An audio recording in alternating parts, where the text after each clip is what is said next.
Okay, so for my um global competency project where I had to eat with somebody of a different culture than my own, my friend Adam told me about his friend Emmanuel, who is from the Dominican Republic.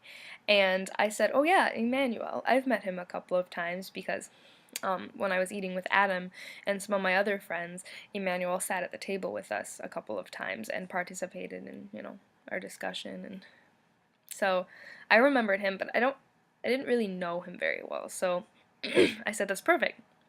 So Adam gave me his number, and I got in touch with him, and I said, "Hi, my name is Jenny. I don't know if you remember me, but we've had dinner a couple times before with Adam and our other friends.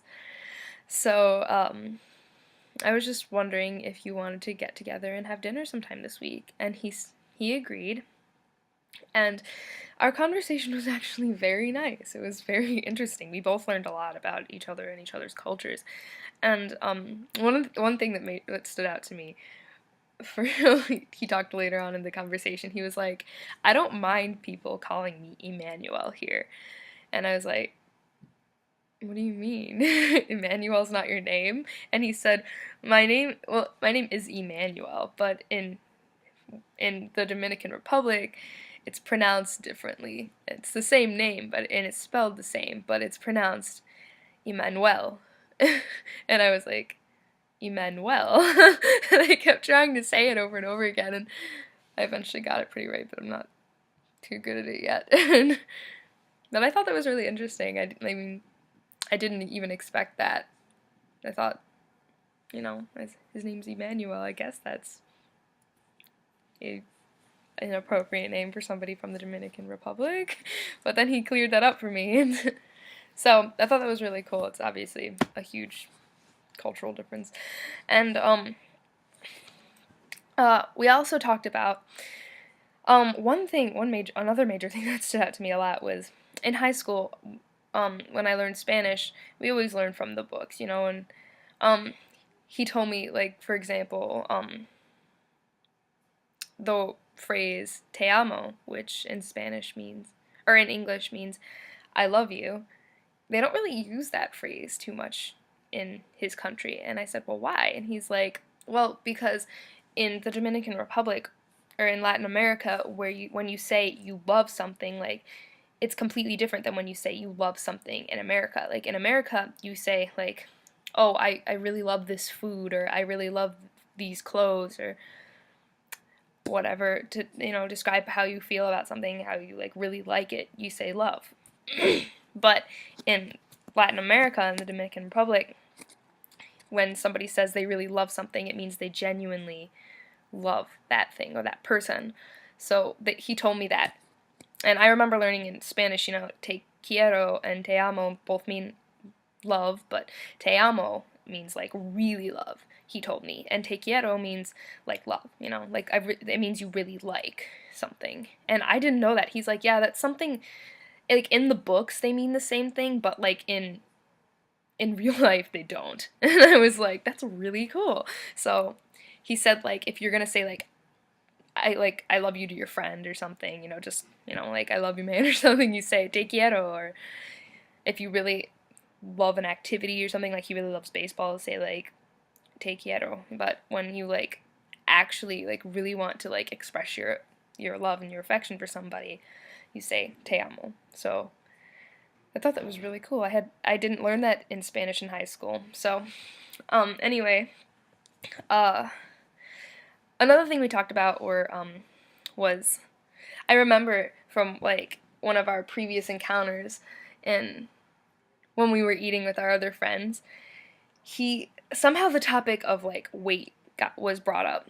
And I remember him saying something about it one of those last times.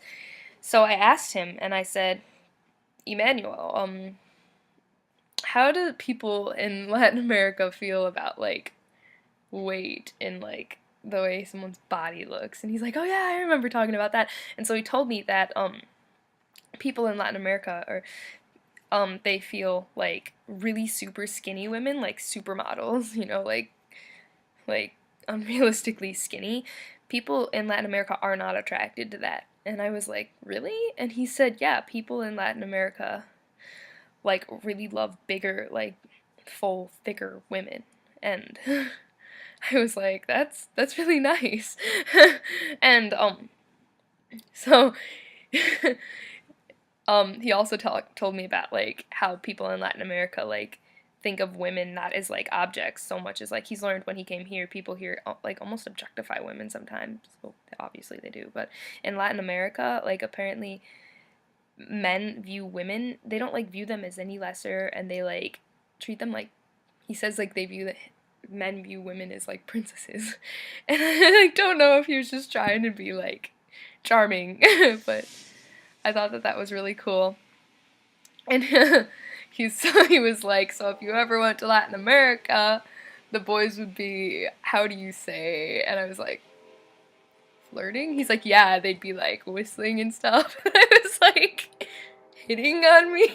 He's like, yeah, because you're not like super, super skinny and you like actually have a nice like body. And I was like, gee, Emmanuel, thanks. I mean, Emmanuel. So I'm still working on saying that. But I thought that was really cool. It was really nice. Another thing we talked about was sports. And he told me how people in Latin America like really love baseball, but they like don't really like football, and they really love basketball, but they like don't really like soccer. And I thought that was really really interesting. I mean, here we love all sports, but like we're really nuts about football. But over there, they're not really like, they hate football. I thought that was really interesting. He told me about how he was a baseball player, and over there, like people who play baseball are like really really good, and how like whenever he like watches like baseball games, he's always saying stuff like, "Oh, I could do that way better than you can," and so that's a difference too in our cultures. I mean, obviously we're crazy about baseball over here too, but we're also crazy about football, whereas they aren't. So, another thing we talked about were like we tried to like in our communication we were like teaching each other like what certain words meant in our languages. Like for example, he didn't know what like how to say chapstick or lip balm in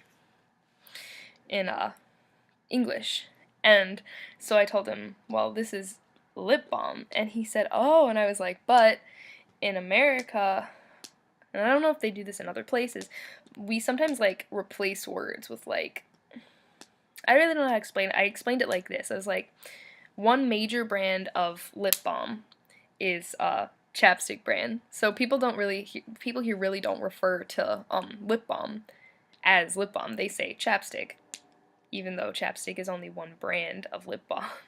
People refer to all lip balm as chapstick just because it's the most common, it's the most popular. He thought that was interesting. He didn't know that. And it's the same thing like with like like with tissues and Kleenex. A lot of people refer to tissues as Kleenex because Kleenex is one of the major brands. They think it means the same thing, but it doesn't. And he thought that was really cool. So it's something I taught him about my culture. So we're exchanging a lot of different cultural things here and learning a lot about each other. It was really cool. And then, another really cool thing he told me about was how when he came from the Dominican Republic to America to come to college, he told me that his country only allowed him to pick from like 7 majors. And I thought that was insane. I was like, you can only pick 7 majors? And he was like, yeah, it was like math, like chemical engineering, social work, other things like that. And there were 7 of them that he could choose from. And he said that when he came over to the US, he was planning on changing his major from what he had to pick.